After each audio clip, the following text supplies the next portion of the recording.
Hi, I'm Shannon Potter, and I'm married to Ryan, and we have 3 kids, Sydney, Zachary, and Whitney, and we've been part of the First Free family since 2010. We came here for medical residency. I'm an OBGYN. During that time, we were part of ministry, but I would say more my husband was part of ministry, and I came along whenever I could stay awake for it. We then were overseas for about 5 years. We had 10 months where we were in language school in France, and then we were in the Democratic Republic of Congo, where Zach was born, then Togo, West Africa. Here at First Free, I'm a part of MOPS. I'm a discussion group leader for a group of women, and I've loved doing that ever since we came back from Africa. I'm also part of the MERT team, the Medical Emergency Response team, the Welcome team down in Kid Connection, and I get to love on the people coming in and get to meet a lot of new people. I'm a part of Awana. I do the K through 2nd Sparks.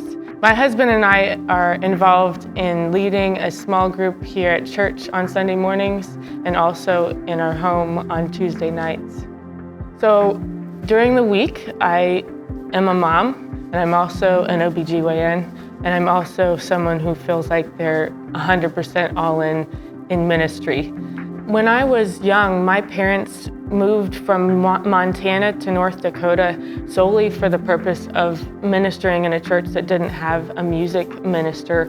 My dad was involved in the ministry at that church for a couple years before we then moved to Kansas.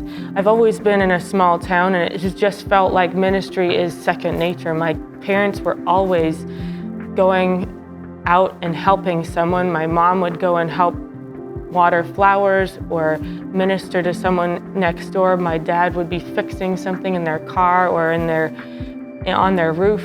It was just something that I grew up seeing my parents live out.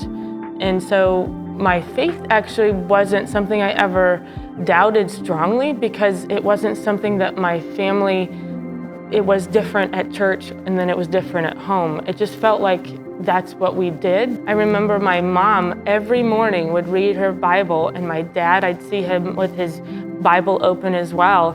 And so it was something that was ingrained to me, that was important to them. And so in the same way, ministry is important to us, and we want to model that to our kids, because when we model it to our kids, it's not actually just saying the words, you're supposed to do this, you're supposed to do that, but this is part of being a Christian. This is part of what we do because we love Jesus. So I'm an extreme extrovert, not just an extrovert, but an extreme one, in that maybe I can count on one hand how many days out of this year that I've been tired of being with people.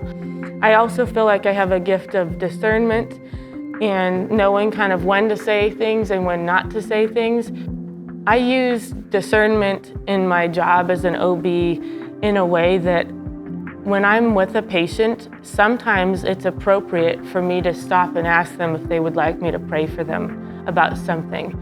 My job can be quite emotional, whether that's really happy or really sad.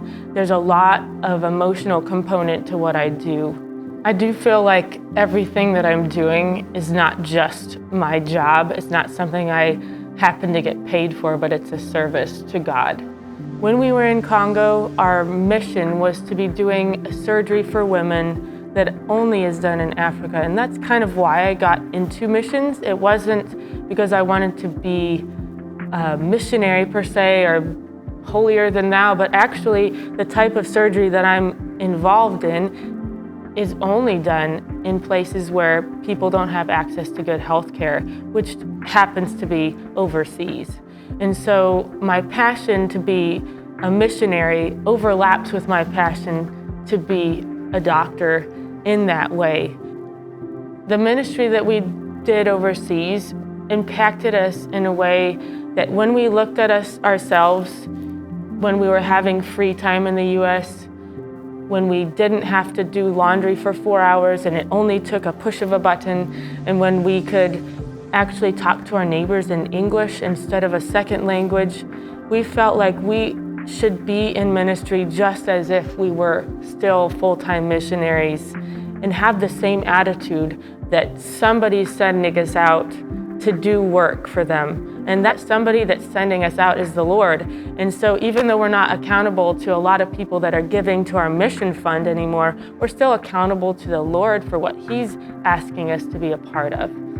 We've found that being in service, the motivation is really important. Why we are motivated to be in service is really important.